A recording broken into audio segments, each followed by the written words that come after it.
ठीक है। तो इमाम जाफर सादिक के नाम से रजब शरीफ के महीने में कौन सी नियाज हुई है? कूंडा की नियाज। ठीक है। फिर बच्चों की आवाज आई, बच्चे बेटा बोलना नहीं। माशाअल्लाह। मालूम है यही इमाम जाफर सादिक फरमाते हैं, सवाने अली अहमद साबिर पाक में वो फरमाते हैं कि मैंने एक दिन ख्वाब में आका करीम सल्लल्लाहु अलैहि वसल्लम को रोते हुए देखा। सरकार की आंखों में आंसू थे।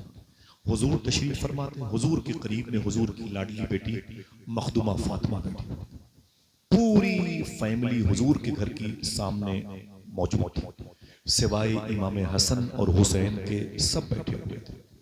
सुनना भाई, कोई खेल कूद न करे। सिवाय इमाम हसन और हुसैन के सब बैठे थे, पूरे कबीले पूरी फैमिली मेंबर मौजूद थी, सारे लोग मेरे सामने थे और अल्लाह के रसूल रो रहे थे। बताऊं हुजूर की आंखों में आंसू क्यों थे? उसी वक्त मखदूमा फातिमा ने अपने अब्बू से एक सवाल किया था। कहा, अब्बू मेरा एक बेटा था, उसका नाम था इमाम हसन, मेरे घर में पहली बहार बन के आया था। आपकी उम्मत के मुनाफिकीन ने मेरे बेटे को जहर दे के मारा, उसके जिस्म की जो बोटियां थी वो कट कट करके बाहर खून के लुथड़े के साथ गिरी थी। बड़ी बेदर्दी से मेरे बेटे को शहीद हुआ। मेरा एक बेटा था, उसका नाम था हुसैन। आपकी उम्मत के मुनाफिकीन ने 3 दिन तक करबला में मेरे बेटे को भूखा और प्यासा रख के दौड़ा दौड़ा के शहीद किया, जिस्म के टुकड़े टुकड़े किए हैं, उसकी लाशों पर घोड़े दौड़ाए गए। अब्बू, ये जो मां बहनें बैठी है ना, ये अपने बच्चों को देखना चाहती है। अगर इनका बच्चा सुभान अल्लाह कहता होगा तो माँ कहती होगी ये मेरा बेटा है, नारे लगाता होगा तो माँ खुश होती होगी मेरा बेटा अल्लाह का नाम ले रहा है। मखदूमा फातिमा ने कहा था, अब्बू जैसे सारी माएं अपने बच्चों को जमीन पे चलते हुए देखना चाहती हैं, मैं भी अपने बच्चों को देखना चाहती हूँ, लेकिन अफसोस ये है कि मेरे बच्चों को शहीद कर दिया गया, मेरे बच्चों को बड़ी बेदर्दी से शहीद किया गया। अब्बू मुझे अपने बच्चों की देखने की ख्वाहिश होती है, किसे देखूं? मुझे मेरे बच्चों का बदल चाहिए। मैं भी एक माँ हूं, मैं जमीन पर अपने बच्चों को चलते हुए देखना चाहती हूँ। अल्लाह के रसूल सल्लल्लाहु अलैहि वसल्लम ये सुन के रोने लगे। इमाम जाफर सादिक फरमाते हैं कि मैं बहुत देर तक खामोश था, फिर मैंने कहा, हुजूर, जब उठाई मैंने आंखें तो देखा तो हुजूर भी रो रहे थे, लेकिन जब मैंने गौर से देखा तो हुजूर सल्लल्लाहु अलैहि वसल्लम की दोनों रान पर, रान समझ गए, इसको जांग कहते हैं, दोनों हुजूर की रान मुबारक पर दो फूल जैसे बच्चे बैठे हुए थे। बाएं रान पर एक बच्चा था और दाएं रान पर एक बच्चा बैठा हुआ था। इमाम जाफर सादिक ने कहा, दादा जान, मेरी जद्दा ने, मेरी अम्मी जान मखदूमा फातिमा ने अभी आपसे एक सवाल किया है, मेरे दोनों बच्चों का बदल चाहिए, मेरे दोनों बच्चे कहां हैं? मुझे याद आती है, मैं किनको देखूं? आपने जवाब नहीं दिया। अभी वो सवाल तशना है, बाकी है, मेरा अलग से सवाल है। हुजूर फरमाते हैं, जाफर तेरा क्या सवाल है? तो मालूम है जाफर सादिक ने क्या कहा? आका ये बताएं, ये जो दोनों रान मुबारक पर दो फूल जैसे बच्चे बैठे हुए हैं, ये कौन है?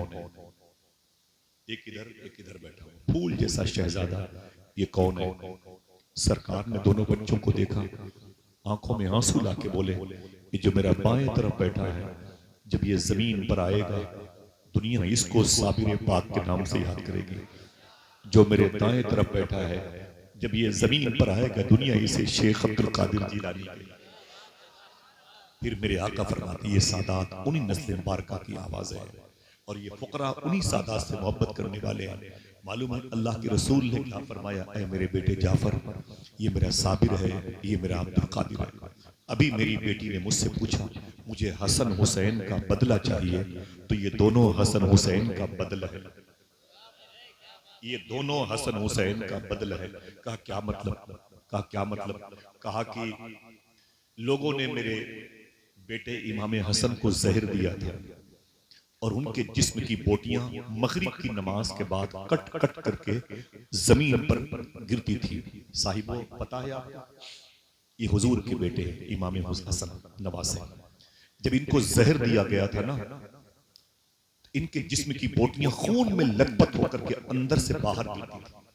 इनकी छोटी बहन जिनको मखदूमा जैनब कहा जाता है, मेरी बहनों, ससुराल में थोड़ी सी तकलीफ पर रिश्ते टूट जाते हैं। साहिबों, पड़ोस वाला अपनी बाइक आपके दरवाजे पर खड़ी कर देता है तो FIR हो जाती है। मैं आपसे बताता हूं कि आपको जो दीन मिला वो उसका सिस्टम क्या था। इमाम हसन जब उल्टी करते थे तो बोटियां अंदर से कलेजियां कट कट के गिरती थी। तो मखदूमा जैनब ने कहा कि मेरे भैया ये क्या हुआ? आपने फरमाया किसी ने मुझे जहर दे दिया है और मेरे बचने की सूरत नहीं है। तो मखदूमा जैनब ने कहा था, मेरे भाई अपने हाथों को उठा के बद्दुआ कर दो, अल्लाह उसकी नस्ल को खत्म कर दे जिसने आपको जहर दिया है। तो इमाम हसन ने फरमाया, उसी तकलीफ में मेरी बहन, अगर मैंने अपने हाथों को उठाया तो तू आमीन कहेगी? तू आमीन कहेगी? तो जनाबे जैनब ने फरमाया था, मैं आमीन कहूंगी। ऐ मेरे भैया अपने हाथ को उठा के बद्दुआ तो कर। कहा तू भी अपने हाथों को उठा। मखदूमा जैनब बहन ने अपने हाथों को उठाया। भाई इमाम हसन ने अपने हाथों को उठा के एक जुमला कहा था, इसे कल न भूलना, आपका एहसान मुझ पे रहेगा। आपने फरमाया था, ऐ मेरे मौला, जिसने मुझे जहर दिया है मैंने उसे माफ कर दिया, तू भी उसे माफ कर दे। यह है सादात। हाथ नीचे पहन के गिर गए। बोले भाई खून की बोटियां जिसकी वजह से निकली हैं उसके लिए ऐसी दुआ, ये कैसी तालीम है? तो फरमाया मुझे नाना ने यही सिखाया है। जरा जरा सी बात पर आपस में लाठियां, गाली गलोच, शादियों में दूरियां पैदा हो जाती हैं। मोहब्बत से एक दूसरे से पेश आएंगे ना इंशाअल्लाह। हो सकता है कि सामने वाले को जो आप बुरा जिसे कहते हैं उसके अंदर भी कुछ खूबियां हों। सारी खूबियां स्टेज पर बैठने वालों के अंदर नहीं होती, बहुत सारी खूबियां जमीन पर बैठने वालों के अंदर। समझिए आप, अगर कहो तो एक जुमला कहता हूं, वासिफ अली वासिफ का, इसे समझना आपकी जिम्मेदारी है। वासिफ अली वासिफ कहते हैं 100 किलो अनाज की बोरी, 100 किलो अनाज की बोरी, ताज्जुब है जो किसान उसे उठा सकता है वो खरीद नहीं सकता। जो उठा सकता है वो खरीद नहीं सकता, और जो अमीर उसे खरीद सकता है वो उठा नहीं सकता। सही है कि नहीं? तो हर शख्स के अंदर कुछ न कुछ क्वालिटी रहती है। ये है इमाम हसन। मेरे आका ने क्या फरमाया, ऐ मेरे बेटे जाफर, मेरी बेटी फातिमा ने सवाल किया मुझे हसन हुसैन का बदल चाहिए, तो ये हसन का बदल। मेरे हसन को जहर दिया गया था, जहर दिया गया था, जहर मुंह से खिलाया गया था। मुनाफिकीन की ख्वाहिश ये थी कि हसन जहर पी लेगा, खा लेगा, जहर की पुड़िया इस्तेमाल कर लेगा ना, तो मालूम है, इधर देखे भाई, मालूम है, तो इसका मुंह बंद हो जाएगा, ये चुप हो जाएगा। हसन चुप होगा तो दीन मोहम्मदी चुप हो जाएगा, हुजूर का दीन खामोश हो जाएगा। मेरे आका फरमाते हैं इन जालिमों को खबर नहीं थी, इसी हसन के बेटे के बेटे के बेटे के बेटे अब्दुल कादिर जिलानी जब दीन मर जाएगा तो तन्हा दीन को जिंदा करके मुहीउद्दीन के टाइटल पे कब्जा कर लेगा। ये मेरा बेटा साबिर है, मेरे हुसैन का बदला। जरा हाथों को उठा के बोलो या हुसैन, ये मेरे हुसैन का बदला है। जालिम यजीदी ये सोच रहे थे 3 दिन तक मैदान करबला में, हुसैन को खाना नहीं देंगे हुसैन मर जाएगा, हुसैन को पानी नहीं देंगे हुसैन मर जाएगा, खेमे जला दो हुसैन उजड़ जाएगा। उन्हें क्या खबर थी, उन्हें क्या खबर थी, इसी मेरी बेटी की आल में से एक औलाद कलियर में साबिर पाक के नाम से होगी। देखना कितने लोग बोलते हैं सुभान अल्लाह। एक साबिर पाक के नाम से औलाद होगी। अली अहमद साबिर पाक 12 साल तक गूलर की शाख पकड़ के खड़ा रहेगा, न कुछ खाएगा न कुछ पिएगा, और यजीदियों से बताएगा सुनो, जब 12 साल तक इमाम हसन हुसैन के बेटे अली अहमद साबिर पाक को बगैर कुछ खाए पिए मौत नहीं आ सकती है, तो 3 दिन में दादा हुसैन को करबला में कैसे मौत आ जाएगी। हाय हाय हाय, ये मेरी बेटी हसन का बदला, ये हुसैन का बदला है। हाय हाय हाय हाय, क्या मतलब आए नहीं है। हाथों को उठा के बोलो अल्लाह अल्लाह। एक बात और बता दूं, थक गए, कभी हमेशा आऊंगा, बड़ी बातें होंगी इंशाल्लाह, गौस पाक की बातें होंगी। हुजूर गौस पाक अपनी अम्मी के पास बैठे थे, अपनी अम्मी के पास। आपकी अम्मी का नाम मखदूमा फातिमा उम्मुल खैर, क्या नाम है आपकी अम्मी की मजार पर मैं गया हूँ, 2-3 मरतबे गया हूँ। आपके वालिद साहब के रोजे पर गया हूँ। आप जिस शहर में रहते थे वहां भी गया, जीलान, ईरान में बहुत दूर है भाई, चलेंगे ना इंशाल्लाह। मोहब्बत करने वाले आप हैं तो जरूर जाएंगे इंशाल्लाह। ठीक है, सुन लें, टॉपिक यही निकला और देर हो गई भाई, आए नहीं है। हुजूर सरकार गौस आजम अपनी अम्मी के पास बैठे थे, बोले अम्मी जब मैं दुनिया में नहीं आया था ना तो कोई ऐसा वाकया तेरे जहन पे है जो बहुत डरावना हो, बहुत खौफ होता हो? माँ ने कहा अरे मेरे बेटे अब्दुल कादिर, एक वाकया है। कहा क्या? कहा जब तू मेरे पेट में था उस वक्त मैं घर पे अकेली थी, कुछ नौकरानियां थी। अचानक दरवाजे पे दस्तक हुई तो मैंने कहा पता कर कौन है? तो कहा कोई साइल, कोई फकीर आया है। मैंने कहा क्या बात है? कहा वो कुछ मांग रहा है। तो अम्मी फरमाती है मैंने कहा कि अपनी नौकरानी से उससे कह दो घर में कोई मर्द नहीं है, बाद में आएगा ना तो उसे दोहरा हिस्सा मिल जाएगा। फकीर को पता चला घर में कोई मर्द नहीं है, घर अच्छा बना हुआ है, उसकी नीयत खराब है। चोरी करने के इरादे से गौस पाक की अम्मी फरमाती मेरे बेटे अब्दुल कादिर वो मेरे घर में घुस आया, मैं अंदर चली गई। वो घर में घुस आया ना तो उसने क्या किया, घर के बर्तन को समेटना शुरू कर दिया चोरी के इरादे से। मैंने अल्लाह उसके रसूल को आवाज दी,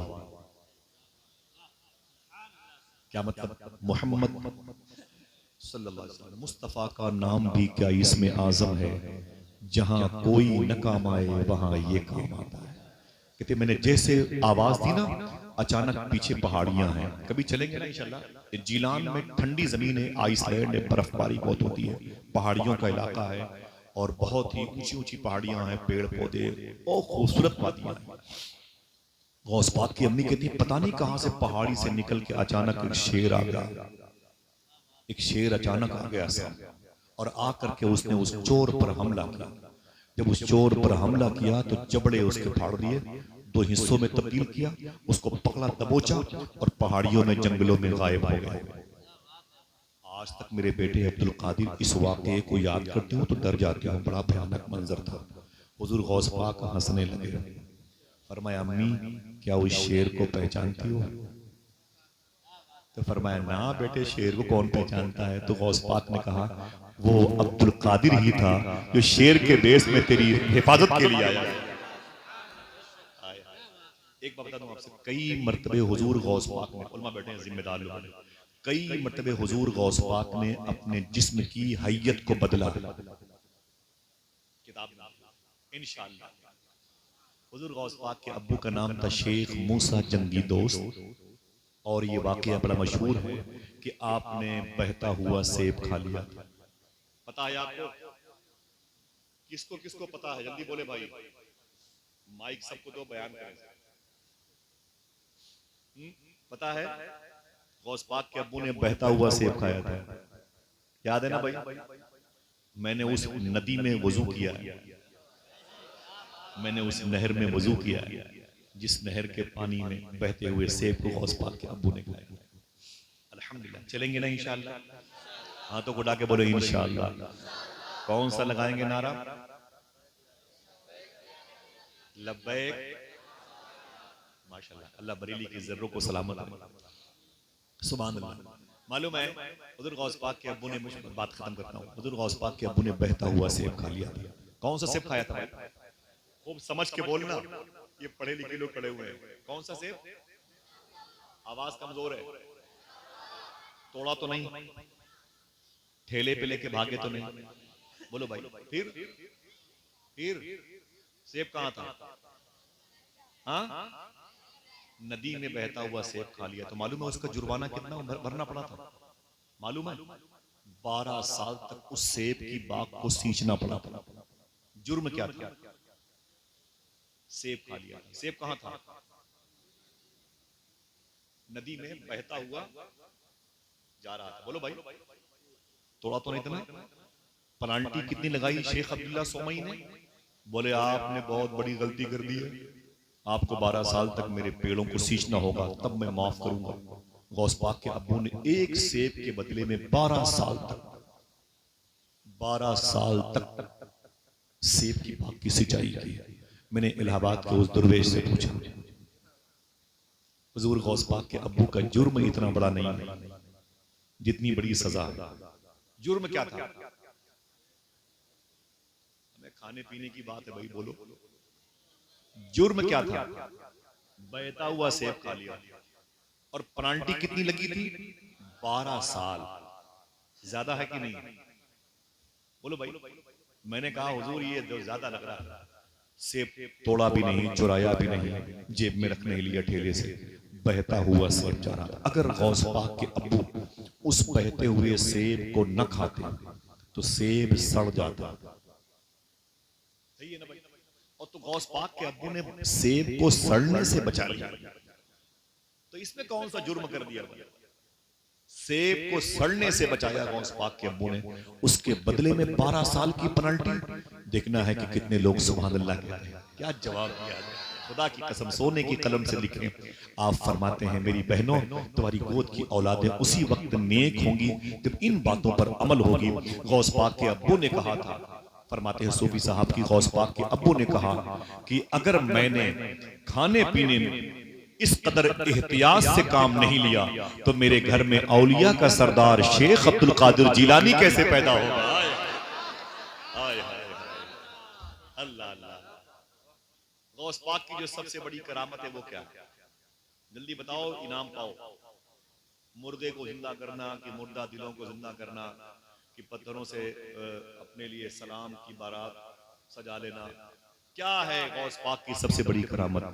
वो दुर्वेश कहता है कि गौस पाक की जो सबसे बड़ी करामत है वो यही है कि आपने कभी झूठ नहीं बोला, कभी हराम नहीं खाया। वादा करो इंशाअल्लाह, वादा करो। ये दो काम तो जरूरी है, सच बोलते रहेंगे, हलाल खाते रहेंगे। हाँ तो गुडा इंशाअल्लाह 25 साल के बाद दूसरा जलसा हो, हर रात जलसों का सवाब मिलेगा। लेकिन कल अगर हमने हराम खा लिया तो फिर आज के जलसे में भी नहीं आए, सब नेकियां बन जाएंगी। दो काम करेंगे इंशाअल्लाह, सच बोलते रहेंगे और हलाल खाते रहेंगे। बोलो भाई। हुजूर गौस पाक ने जुमला इरशाद फरमाया, तुम दो काम करने की जिम्मेदारी ले लो, अब्दुल कादिर तुम्हारी बख्शिश की जिम्मेदारी ले ले। वादा करो इंशाअल्लाह।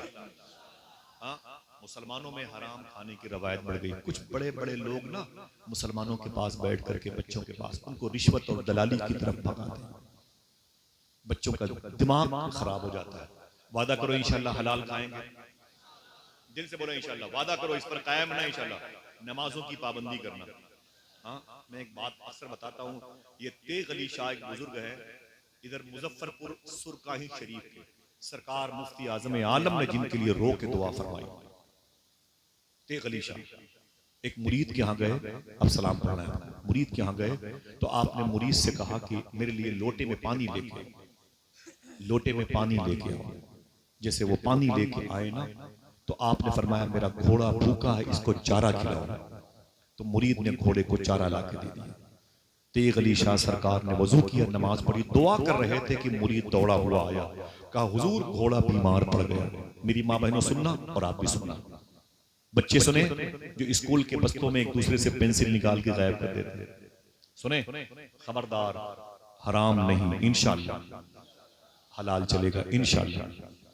तेग अली शाह फरमाते हैं कि मेरे पास मेरा मुरीद आया, कहा हुजूर घोड़ा बीमार पड़ गया। दौड़ा हुआ आया तो घोड़ा जमीन पर तड़प रहा था। मैंने घोड़े की पीठ पर हाथ रख के कहा, आए मेरे मौला इसे ठीक कर दे, ये मेरा दोस्त है, इसे शिफा दे दे। उसकी पीठ को सहलाता रहा। जब मैंने उस घोड़े का मुंह देखा तो उस मुंह के अंदर से गंदा पानी और घोड़े के मुंह से चारा निकल रहा था। अभी के बुजुर्ग हैं, 50 साल पहले, 40 साल पहले। आपने कहा, ऐ मेरे मुरीद, इस घोड़े के मुंह से जो चारा निकल रहा है ये चारा कहाँ था? तो मुरीद ने कहा, हुजूर ये करीब के खेत से मैंने काट के लाके दे दिए। तो पीर साहब ने फरमाया, सही बताना वो खेत किसका है? तो बोले हुजूर वो खेत हमारा नहीं है, इसी गांव के एक साहब का है जो उधर रहते हैं।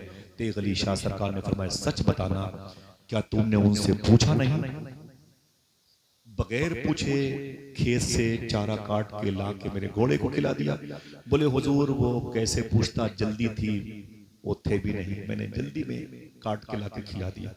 तेग अली शाह ने क्या कहा, साहिबो इसे बोलना नहीं। सुनो, जैसे तेग अली हराम नहीं खाता वैसे तेग अली का घोड़ा भी हराम नहीं खाता। वादा करो इंशाल्लाह सच बोलते रहेंगे और हाथों को उड़ाओ इंशाल्लाह बोलो। हमारे जलसों का मकसद यही होता है। आज जो बच्चे आवारा हुए ये हराम की वजह से, जो बच्चों के अंदर लावालीपन आया वो हराम की वजह से, जो लड़कियों के अंदर आवारगी आई ना वो हराम की वजह से। जब लड़की हलाल खा के अपनी माँ की गोद में लोरियां नबी की नात को सुन के बड़ी होती है ना, तब उसके इंतकाल के बाद उसको ख्वाब में देख करके एक लड़की पूछती है, ऐ मेरी बहन, मालूम है किसका नाम था? जुबैदा। ऐ मेरी बहन जुबैदा। जुबैदा कौन थी मालूम है? हारून रशीद बादशाह की बीवी थी। मेरी इतनी बहनें बैठी हुई हैं, मुसलमानों की लड़कियों को दुकानों पे चाट खाते हुए। ये आज मैं मेट्रो में था एयरपोर्ट में, तो मेरे करीब में कुछ ऐसी औरतें बैठी हुई थी, पता नहीं कहाँ की थी वो, कहीं से भी लग नहीं रहा था कि ये मुसलमानों की हैं। मैं समझा शायद ये पंजाब की हैं, पंजाबी औरतें।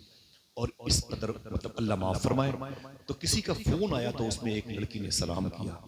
तब मेरे दिल को धक से चोट लगी, ओहो ये तो हुजूर की उम्मत की बच्चियां, इस कदर आवारगी। दुपट्टे उनकी पर्स में रखे हुए थे, कि जेब में रखे हुए, सर्दी की वजह से कुछ सामान था सर पे बस, ना सब बरहना सर था। मेरी बहनों, मुझे एक बात याद आई, यहाँ 5-5 साल की बच्चियां दुपट्टे लेके बैठ के घूम रही हैं। आप अपने घरों में पर्दे का एहतमाम करें इंशाअल्लाह।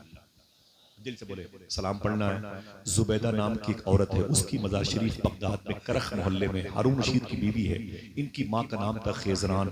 माँ ने हलाल खिलाया था अपनी बेटी को। बेटी बड़ी हुई, इंतकाल हो गया, हारून की बीवी कहलाई। हारून रशीद फलस्तीन में लेटे हुए। जब इसका इंतकाल हुआ जुबैदा का, और इनसे ख्वाब में इनकी एक सहेली ने पूछा, ऐ जुबैदा, अल्लाह ने तेरे साथ क्या सलूक किया? तो जुबैदा ने क्या कहा, क्या मतलब? बोले तू बख्श दी गई कि पकड़ ली गई, जन्नत में है कि जहन्नम में है? तो जुबैदा ने क्या कहा, फरिश्ते मेरी रूह को लेकर के अल्लाह के हुजूर गए। अल्लाह ने मुझसे कहा तू जुबैदा है? मैंने कहा हाँ मेरे मौला। अल्लाह ने कहा तूने हाजियों की सहूलत के लिए नहरे जुबैदा खुदवाई थी? मैंने कहा हाँ मेरे मौला, तेरी तौफीक से। अल्लाह ने कहा तूने मेरे दोस्त बहलोल दाना से बड़ी मोहब्बत की? मैंने कहा तेरी तौफीक से। अल्लाह ने कहा कि ऐ मेरी बंदी जुबैदा, तूने गरीब लड़कियों की बड़ी खिदमत की है, शब्बेदारी की है, तूने ज़ुहद के साथ लाइफ गुजारी है, कनीज़ों को, यतीम बच्चों से प्यार किया है, गरीबों का बड़ा ख्याल रखा है, तूने बड़ी नेकियां की है। लेकिन ऐ जुबैदा सुनना मेरी बहनों, आखिरी जुमला, तेरी कोई नेकी आज तुझे जन्नत में लेके नहीं जाएगी।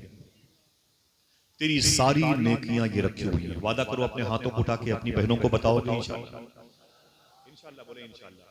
बड़ी मोहब्बत में जलसे होते हैं, सर्दी में कौन जलसों में आता है? आप आए नहीं, आपको तो हुजूर गौस पाक ने बुलाया, खुदा की कसम बुलाया, बड़े पीर ने बुलाया। और बड़े पीर जैसे आपको यहाँ बुलाया है वैसे बगदाद में बुलाएंगे इंशाअल्लाह। हाथों को उठा के बोले इंशाअल्लाह। देखिए आप कि भाई 1:20 हो रहा है, कब से खड़े हैं, कितनी तकलीफ होगी पैरों में, लेकिन गौस पाक का जिक्र मीठा होता है, लज्जत मिलती है। देख रहे हैं आप, अल्लाह इन सरकारों पर करम फरमाए, उसके छींटे हमें अता फरमाए। तो अपनी बहन को ये बात बताएंगे इंशाअल्लाह। अगर मुस्लिम मुआशरे में लड़कियां आवारगी करे तो आप मोहब्बत से ये बातें बताएं उनको। वो जो दुपट्टे में पर्स रखे हुए हैं झोले में, वो नाना नाना इतने लोड नहीं है कि वो सर पे न रखे जाए, दुपट्टे में रख, वो झोले में रख लिए जाए, पर्से में रख लिए जाए। सुने, जुबैदा कहती अल्लाह ने मुझसे कहा तेरी कोई नेकी आज तेरे तुझे जन्नत में लेकर नहीं जाएगी। मैंने कांपते हुए कहा मेरे मौला जो तेरी मर्जी हो वो कर मेरे साथ। तो अल्लाह ने कहा तेरी एक नेकी आज तुझे जन्नत में लेकर जाएगी, ये सारी नेकियां तुझे जन्नत में लेके आज नहीं जाएंगी। मैंने कहा मेरे मौला वो एक नेकी कौन सी बता दूं? बोलना नहीं इंशाअल्लाह, मेरी बहनें खड़ी है, बोलना नहीं इंशाअल्लाह। कल किसके नाम की नियाज है? सरकारे अल्लाह आपके घरों में बरकतें अता फरमाए। एक गुजारिश है माँ बहनों से, हर जुमेरात को गौस पाक के नाम की नियाज करें इंशाअल्लाह। बावजू खाना बनाएं, अपने हाथों से वजू बनाएं, वजू करके खाना बनाएं, नमक रोटी खिचड़ी ताड़ी जो बने, और खुद मगरिब की नमाज के बाद सब बच्चों को बिठा करके, कुछ नहीं आता तो 11 मरतबे कुल हुवल्लाहु अहद शरीफ, 3 मरतबे सूरह फातिहा पढ़ें, और जुज़दान में मुसल्ले की जगह पर, घर में पर्दों की जगह पर इत्र लगा दें, बच्चों को लेके गौस पाक का जिक्र करें, मनकबत पढ़ें, नात पढ़ें, और ये फीलिंग करें कि आज मेरे घर गौस पाक आएंगे। कभी नागा ना हो, इंशाअल्लाह बोले, इंशाअल्लाह बोले, इंशाअल्लाह इंशाअल्लाह अल्लाह करम फरमाएगा आप सबको, गौस पाक को याद करेंगे इंशाअल्लाह। बारात की शब है तो मालूम है जुबैदा, जुबैदा बहुत बड़ा नाम है तारीख में, यूट्यूब पे जाएंगे तो कलेजे हिल जाएंगे, यार आसिफ भाई ने जुबैदा का नाम इतनी आसानी से लिया, बहुत बड़ी औरत है। मैंने इनका महल देखा है बगदा शरीफ में, गौस पाक के रोजे के करीब है, 3-4 किलोमीटर पर, शेख शहाबुद्दीन उमर शाह सोहरवर्दी के रोजे के करीब है। मजार शरीफ पर तो मैंने कई मरतबा फातिहा पढ़ी है। तो जुबैदा ने कहा कि अल्लाह ने मुझसे कहा तेरी कोई नेकी आज काम नहीं आई, सारी नेकियां तेरी ये रखी। मैंने कहा फिर रो करके मेरे मौला मैं, तो अल्लाह ने कहा एक दिन दोपहर का वक्त था, तू बैठी थी नंगे सर बैठी थी, तेरे सर पे दुपट्टा नहीं था, और तेरी सारी सहेलियों के सर से दुपट्टे उतरे हुए थे, घर के महल के आंगन में सब बैठ के हंसी मजाक कर रहे थे। अचानक करीब की मस्जिद से जोहर की अजान की आवाज, अल्लाह अकबर अल्लाह अकबर। तो अल्लाह कहता ऐ जुबैदा तूने क्या किया था, अपने दुपट्टे को उठा के सर पे रख लिया और अपनी सहेलियों से कहा था ए चुप, अजान हो रही है, खबरदार बोलो मत, अजान का एहतराम करो। देखना कौन कौन सुभान अल्लाह कहता है। अल्लाह ने कहा ऐ जुबैदा सुन, तेरी यही नेकी आज तुझे जन्नत में लेके जाएगी। हाँ तो बुढ़ाओ वादा करो इंशाअल्लाह। बताओगे बहन बेटियों को, अगर हम सच बोलते रहे, हलाल खाते रहे, तो बच्चे भी आवारा नहीं होंगे, हमारी बच्चियां भी आवारा नहीं होंगी इंशाअल्लाह। हुजूर गौस पाक के नाम का कोई एक शख्स बंदा, मेरा दोस्त जमीन पे बैठा हुआ हो, खड़े होके एक नारा बुलंद करे, हाथों को उठा के जवाब दीजिए सब लोग, हाथों को उठा के।